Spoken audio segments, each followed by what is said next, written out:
Hello, hello, hello, hello to all my wonderful Libras. This is Queen Amun Ra coming to you with a very special reading on today. Happy new moon to you, Libras. Hopefully, you all are having a great day today. But then again, I know you are because that's the intention you set, right? Of course, Libras. Let's get right straight into your reading. These cards right here are the Light Seers Tarot deck by Chris Ann. These cards right here are the Sacred Self Care Oracle deck by Jill Pyle.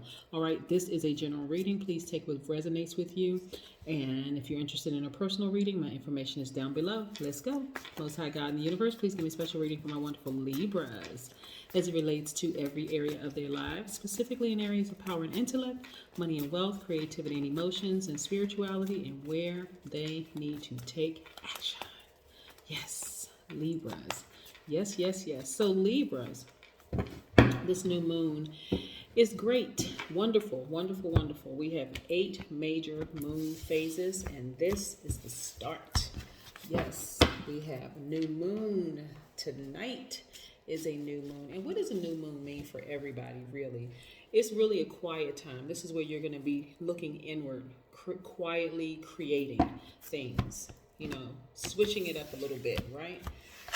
Yeah, dusting off some things, dusting off or reconnecting with your purpose, but in a new way. Yeah. So let's see what the cards have to say. Nice. Very nice. Very, very nice.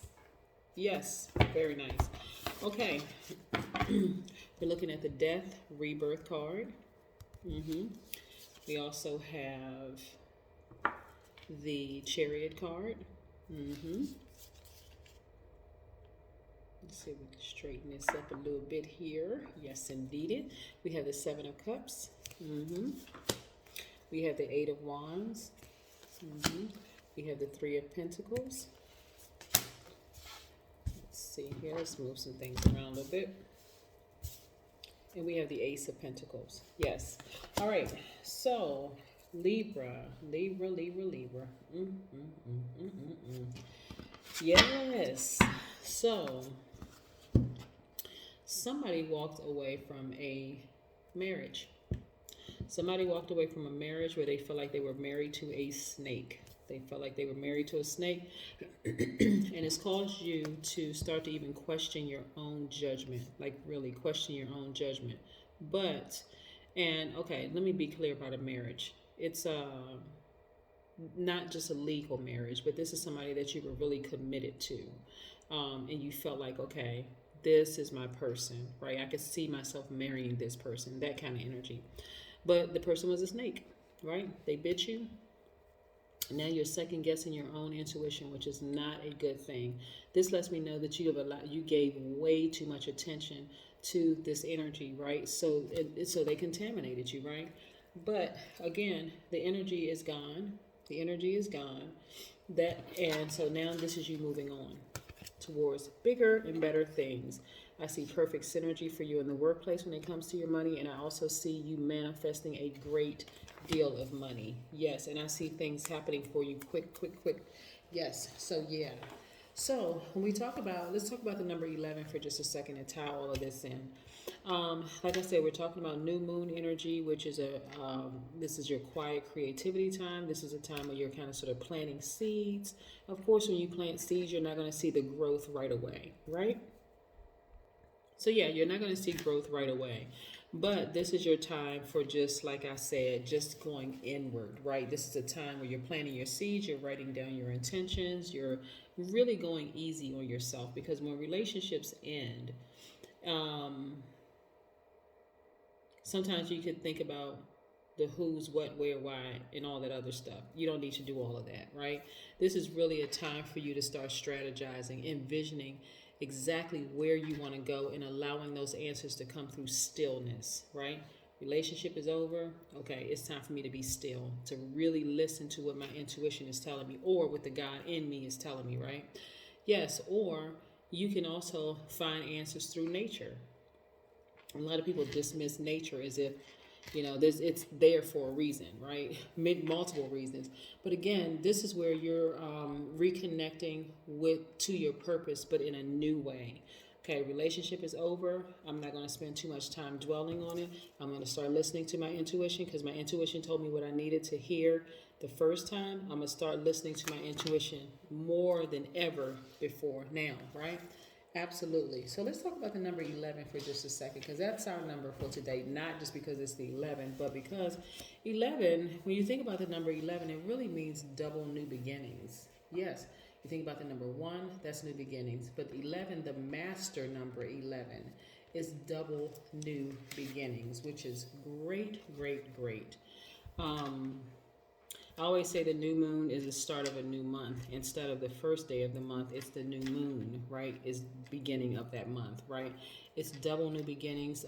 11 means psychic master number. It means a supreme balance between good and evil, masculine and feminine, seen, unseen, known, unknown. That's what the number 11 means. You have to be able to tap into both sides of yourself in order to see people for who they truly are.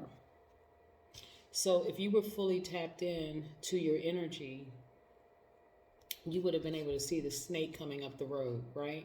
Versus being bit by the snake and then finding out later, okay, or thinking later, I don't know if I really trust my intuition. Yeah, you do trust your intuition. It's never going to leave you and it's not going to forsake you, right? That's the God in you, right? So if you refuse to see both sides of yourself and also listen and understand both sides of yourself, the only thing you're doing is preventing a rebalancing of energy from occurring. And that's not what you want to do. You have to be able to see both sides of yourself. And here's the cool thing about you, Libra, okay? Your card isn't, I haven't pulled your card out here yet, and it may not come out in this particular spread, but your card is the Justice card, right? So you're divine masculine energy by default. You're a giver, but your ruling planet is feminine, Venus, right? So you want to focus on always focusing on nurturing yourself first, always focusing on your creativity, doing the things that you love, your money, all those things, which to some people is going to seem like you're being selfish, but it's not. It's self-care, right? Yeah. So let's see what else these cards have to say. All right, all right. Yep. Yeah. All right. So yeah, so in that relationship, before you got bitten by a snake, you were walking around with blindfolds on, but your ancestors kept saying, take those blindfolds off so we can show you something, right? So the lesson in all of this for you moving forward during this new moon phase is, I'm going to keep these blindfolds off. I want to see everything my ancestors want to show me about my ancestors, the Most High God, the universe wants to show me with the energies around me. Yeah, I want to see it from now on. I see you celebrating outside of a house. Yeah. So, of course, nixing a relationship with a snake will release more things to you, because now the universe knows, okay, Libra is ready to receive it. Because had you received this while you were in a relationship with a snake, you probably would have given the snake an opportunity to take half, but you had to move on. Yeah, you had to move on. Once you found out what you needed to find out, you had to move on. But see, this isn't baggage that you're taking with you. You're taking wisdom and knowledge with you, which is perfect. Yes. Yes, yes, and yes. We also have the Two of Wands, right? So the Two of Wands is all of these things being released to you as a result of you moving on from that particular energy, that snake energy, which is great. Yes, now you're focusing on loving yourself deeper than you did when you were with this particular energy. Snake energy has a way of causing you to doubt yourself, especially when you let your guards down and you say, well, you know what? Okay, I'm going to give it a chance. I'll give it a try. I have deep feelings for this person, but your intuition has always been lingering there telling you, listen, pay attention, take the blindfolds off. Your ancestor, pay attention, take your blindfolds off. Most High God is giving you a little silent nudge. Come on, pay attention, take the blindfolds off, right? But it wasn't until you were bitten that you saw, wow, okay, let me take these blindfolds off so I can start paying attention and see what's going on. Yeah, you have to tap into that other side of yourself in order to see. That's what the number 11 is all about. Sweet treat. Again, focusing on doing something wonderful for yourself, right? This is not where you sit around and mope or even say, gosh, put all your energy and focus on this right here, which is the snake. No, you're not putting all your energy and focus on it. You're like, you know what? I had 20,000 signs to tell me to leave this situation alone. Okay, got it. Moving on. Yes, that's what I have for you. Go bake yourself some sweet treats. That's what I want you to do. Go bake yourself some sweet treats because you absolutely deserve it. Yeah. Yeah, that's what I have for you, Libras. Bye.